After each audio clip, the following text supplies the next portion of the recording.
Good afternoon and welcome to the Asian Midday Marketwatch. Our guest today is Kelvin Wong, Market Strategist at CMC Markets.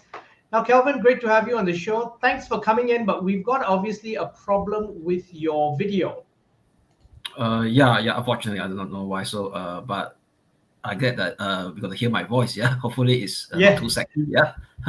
well, what we want obviously is your insights, and Yeah. hopefully we'll be able to share some charts that you have to show us in terms of uh, currencies and so forth. But before we get your insights, Kelvin, let's take a look and see how markets have been performing.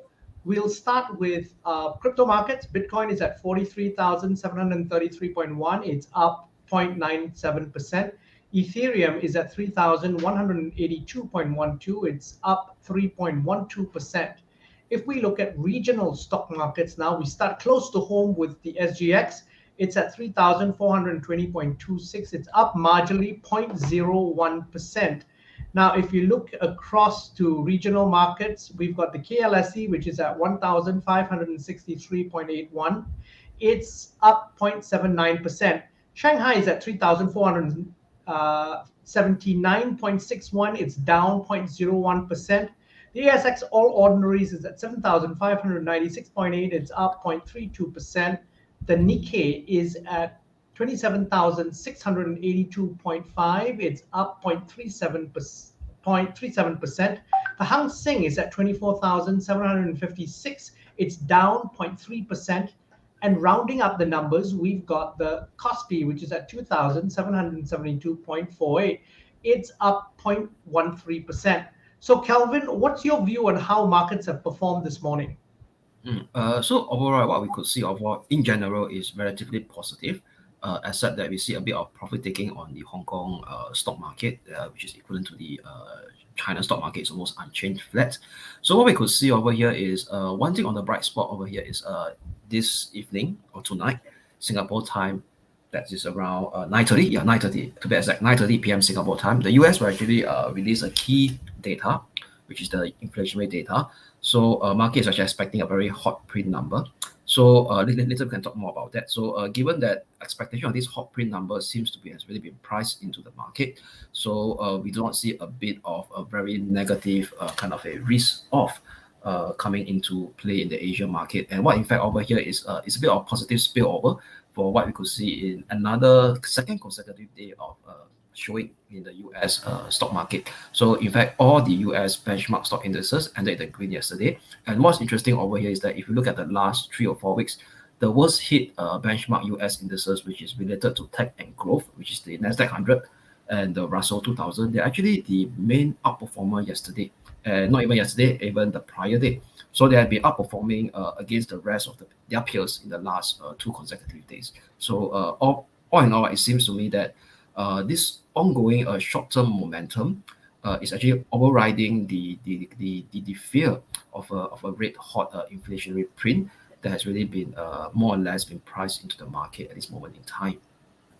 Now, Kelvin, then perhaps you can discuss the potential impact on inflation on 10-year Treasury yields. Yes. So let me show you the chart of the 10-year Treasury yield. So very quickly, we could see this chart that firstly, why we are concerned about the 10-year Treasury yield? Why not the 2-year, the 5-year, or even 30-year? So the 10-year Treasury yield is actually used as a medium-term to long-term benchmark for cost of funding for corporation and as well as individuals like our mortgage loan or even personal loan. So they tend to take the 10-year benchmark as a risk-free rate plus dependent on one's individual or corporation credit risk that the banks are accustomed to. So US itself being a kind of a global benchmark for interest rate given the influence of the Fed and the US dollar.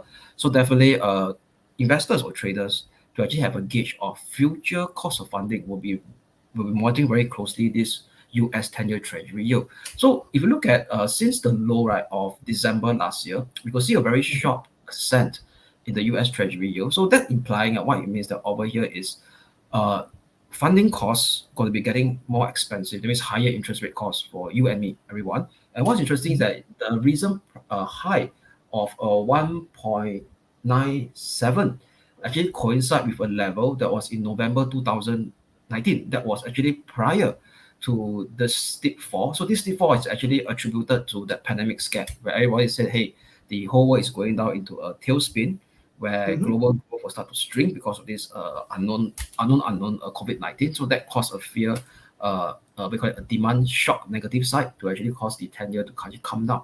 So what's actually causing this 10-year to go up is, number one, is the Fed policy is getting more hawkish together with the rest of the developed nation central bank, except for Japan.